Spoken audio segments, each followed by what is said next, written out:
Anita Finlay writes for the New Agenda, a bipartisan organization dedicated to improving the lives of women, and author of the new book, Dirty Words on Clean Skin, Sexism and Sabotage, a Hillary Supporter's Rude Awakening.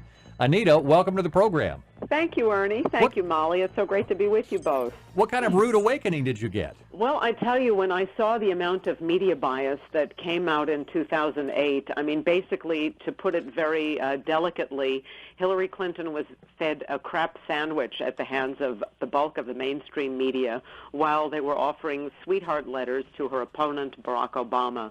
And all I asked for was that the media cover both candidates fairly and cover their record and treat them both with equal respect. And unfortunately, that is not what happened. And the one thing I'll say about it is that according to the basic narrative, she was painted as a harpy standing in the way of this nice young man.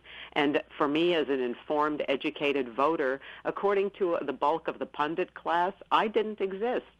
I was considered low information, redneck, vagina voter, shoulder pad feminist, feminazi, clueless, dried up, Hillary hag, you name it.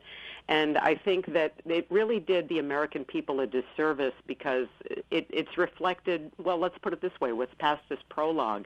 It's reflected in what's happening now in this horrible negative campaigning we see, even though a woman is conspicuous by her absence in this race. We still see the same thing, that we're just demagoguing rather than talking about issues and facts. Anita, was she treated poorly, you think, because she was a woman? Oh, absolutely. There's no question. But I think there's more operating there, and my book really talks about that.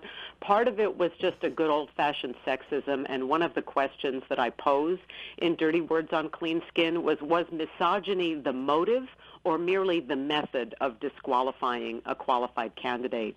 Because, I remember going to college with a guy who he actually admitted to me later, he said, if you wanted to take down a woman who was getting the better of you in an argument, there's a very effective way to isolate her. Oh, you're frigid, you're emotional, you're having your time of the month, whatever distasteful thing you could say to make her feel that somehow she should shut down. This was something that actually worked.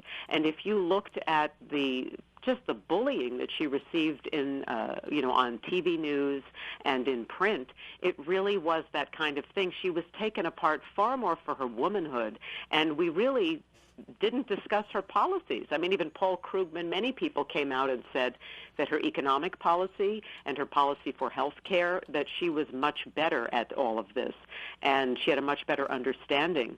And that kind of got ignored.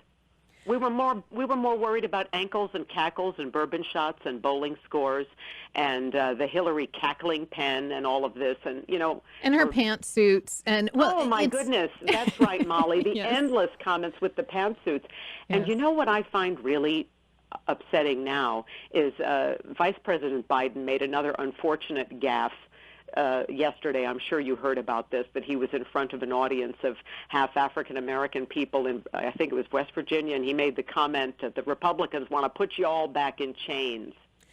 Well, he was talking about deregulation and the banks, right? Correct. So he was speaking metaphorically, of course. Of course, right? but Yeah. I mean, the thing is, it was an unfortunate comment, and the only reason I mentioned it is because you have John McCain and Sarah Palin having a good bit of fun saying, well, they should replace Joe Biden and put Hillary Clinton on the ticket. Yeah.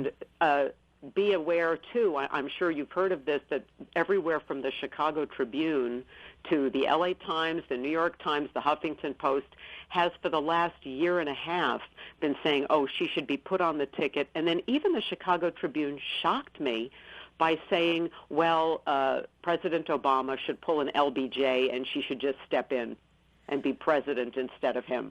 And not, he should not run again, she should run.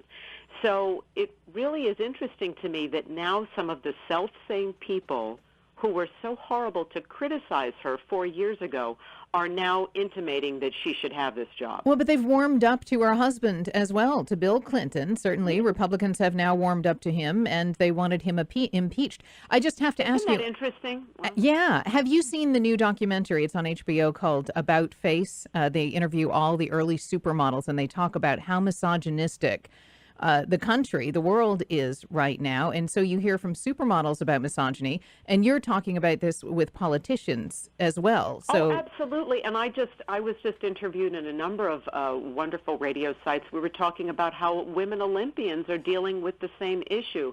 And that was one of the reasons I really felt compelled to write Dirty Words on Clean Skin, because I realized that this is an issue that we keep sweeping under the rug, and we keep pretending we're in a post-feminist world where this is not happening. So, clearly, we're still here.